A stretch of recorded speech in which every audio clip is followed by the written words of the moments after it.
Hi and welcome to this presentation, 10 Ways to Boost Your Business in 10 Minutes. It was originally given to the Cardiff Lunch network event run by BizNet. So I hope you can get something out of it.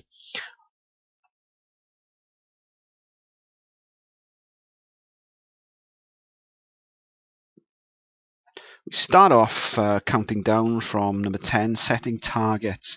Now by now everybody knows about setting targets and how important they are.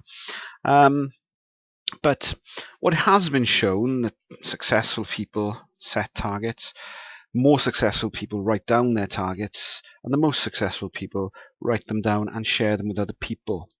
And we may already know that you should set SMART targets, whether you've heard of SMARTer, we will see.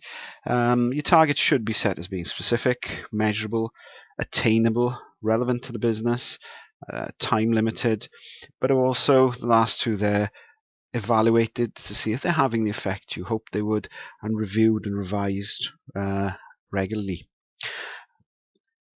Beyond just setting targets, of course, we have to commit to the process that gets us to attain them.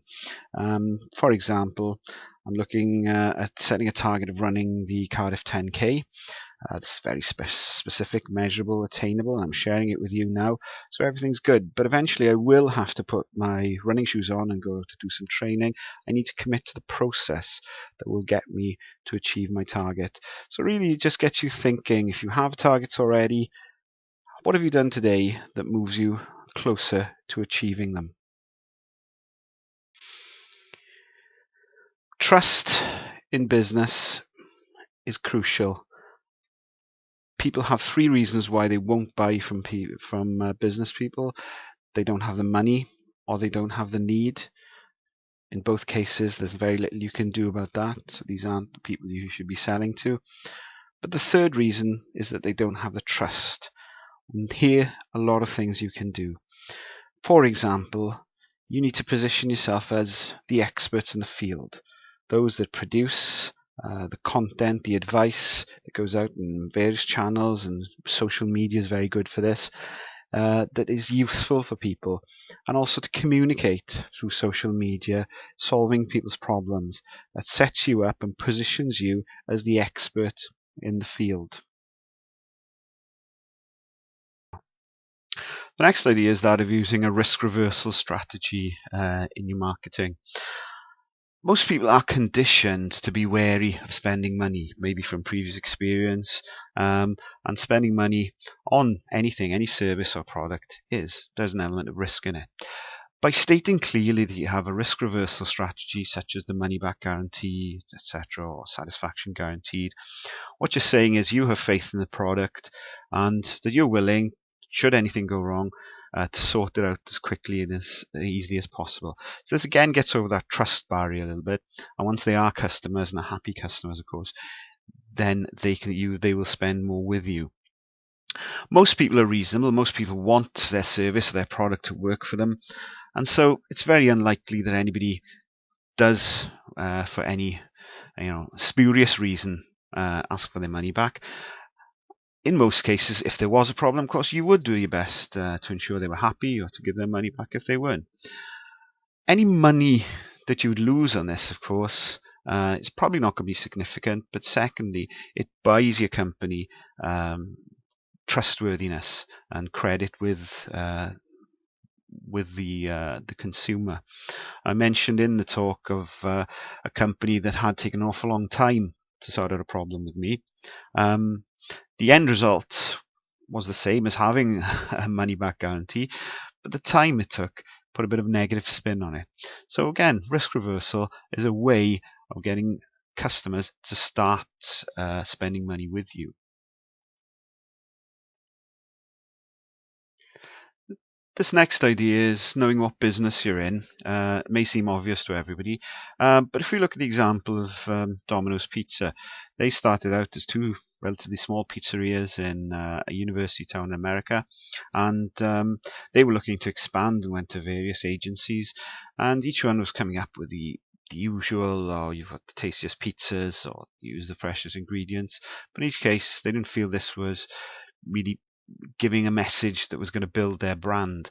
One agency did come up with the idea and stated at a meeting, well, the trouble is you're not in the pizza business. And went on to explain, of course, that in a busy town, the university town, there are people who are too busy to cook, and therefore what Domino's was providing was meals to the door. So what they're actually selling is convenience. And from that, they built their strapline, red hot pizza to your door in 30 minutes or less, or your money back. And with that, have built an international brand. What it meant for them is that once they knew their business and they knew what they wanted to, the message they wanted to get across there, their marketing followed almost automatically from that. And importantly, they differentiated themselves and found a niche which they've certainly exploited to the full. On the other side of the coin, in America, again, the rail barons at one time, powerful businesses which really built the West, didn't realize that they weren't in the railroad business. They were actually in the transportation business. And when Henry Ford started producing trucks, they ignored him rather than taking advantage of this new development. And the rest now we see as history, with the railroads certainly not the force they were in America, and the car and road transport dominant. So once again, by not being very aware of the business they were in that case, the companies suffered hugely.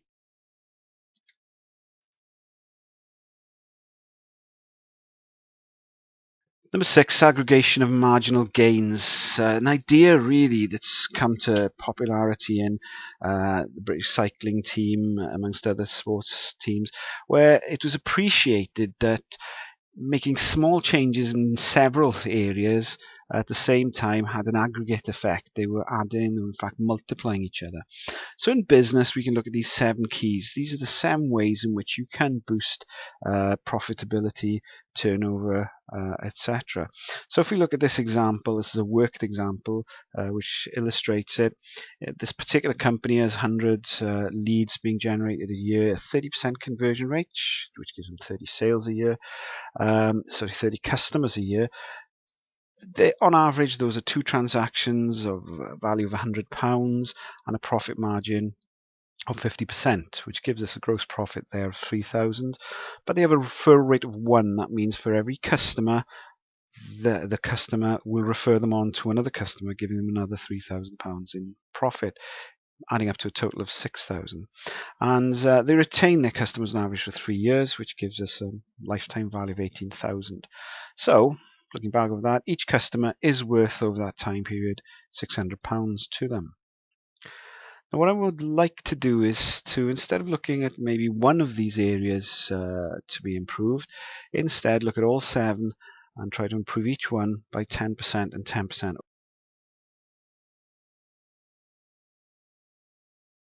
So as we can see here, 100 leads has gone to 110, 33%, etc., etc. Working all these through to the total annual profits has gone from 6,000 originally to over 10,000. And with an increase in customer retention, the lifetime value of the customers in this activity has gone from 18,000 to 33,500. Means the value of each customer goes from £600 to 930.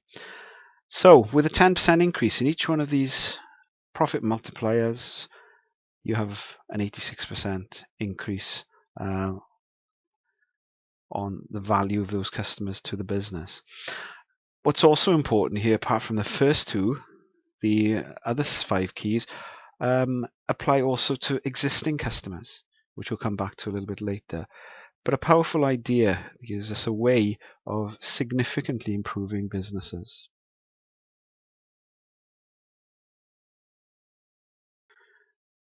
Following on from that, of course, the other thing is to know your numbers. Know what your conversion rate, what your number of leads is. What are the profit margins, and what kind of cash is being bought into the business, what the costs are. The idea of key performance indicators is not so much to look at the numbers themselves, but what are the trends? What's happening week on week or month on month? Are they increasing? Are they decreasing? because what that gives you is the right questions to be asking yourself. If there is an increase in customer leads or conversion rate, well, what did we do well that month? Or if there's a drop, what went wrong? There may be a perfectly reasonable explanation, there may be something beyond your control, but at least you are thinking and asking the right questions. The other thing, of course, that's quite important here is if it's measured, if you're looking at it constantly, you're more likely to be thinking of ways to improve those numbers. The thing that's often said when we talk about any kind of business development or anything like that is, well, I just don't have the time to be looking at these things. And this is an idea that comes from as far as back as the 18th century. An Italian economist worked out that 80% of the wealth of nations was held by 20% of the individuals. He also found that 80% of the peas from his garden came from 20% of the plants. And since then, this 80-20 rule has been found to apply to a great deal of organizations. And business development experts and management consultants have looked and found this sort of ratio, maybe not exactly, but quite similar ratio at work in many organizations. As an example, 80% of a company's profits generally come from 20% of its customers. 80% of the complaints come from 20%. 80% of a company's sales are made by 20% of its sales staff. So the idea is that by looking at this 20% that's producing most of the company's profits or the productivity, what we need to do is expand that. So obviously there's a simple way of improving the productivity of your organization. We did mention a little earlier about customer leads and conversion rate, etc. But it's not to forget that you should also be looking at your current customers, because they have already gone over the trust barrier. They trust you. You've already done business with them. You already have their details.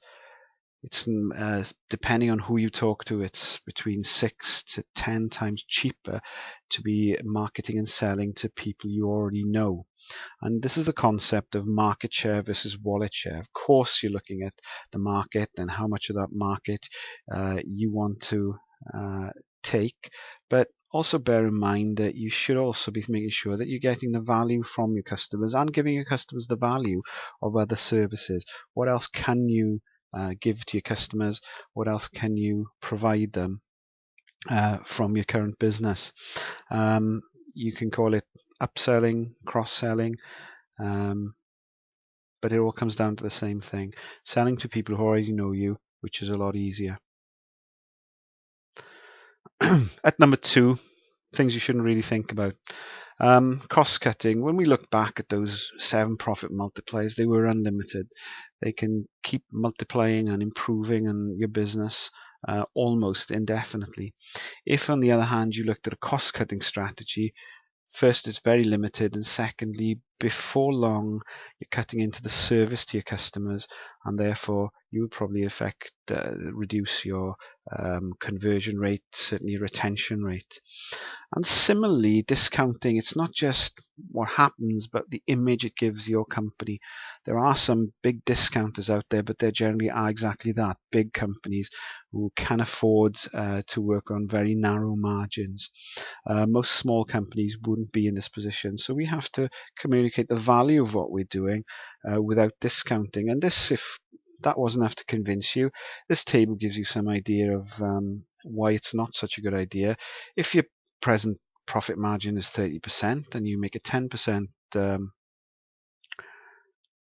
discount, it would mean that you need 50% more sales to get back to the same place you were before you discounted. Quite simply, your costs haven't changed. You've really just reduced your margin. This can work if you have very high margin, 60% or more products, but even then, it's not usually a sound way of developing your business. If you are going to discount, of course, do it smartly. Discount to people who are loyal and to people who bring you referrals. This is not discounting. This is more to do with rewarding loyalty. And that's a more effective way of bringing more customers in.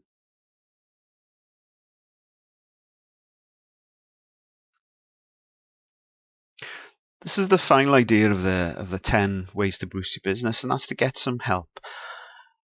When I did this talk, I was asked if anybody could remember who the last successful Olympian was that didn't have a coach, and we're still waiting for the answer to that one.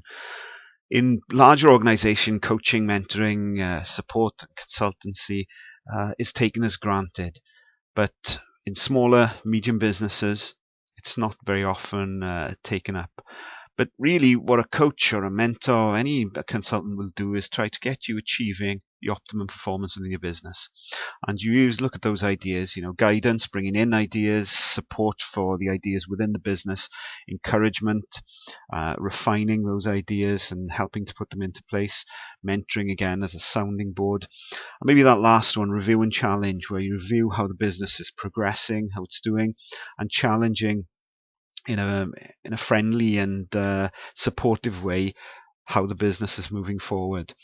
If you consider it, small businesses have all those areas to look at: sales and marketing, management, leadership, team building, etc. All those things are often within the control of one individual. So it is important that there is this outside support and outside look. It can be quite lonely running a business. So having somebody you can turn to just to discuss things and help you implement your strategies is crucial, I think, for all businesses.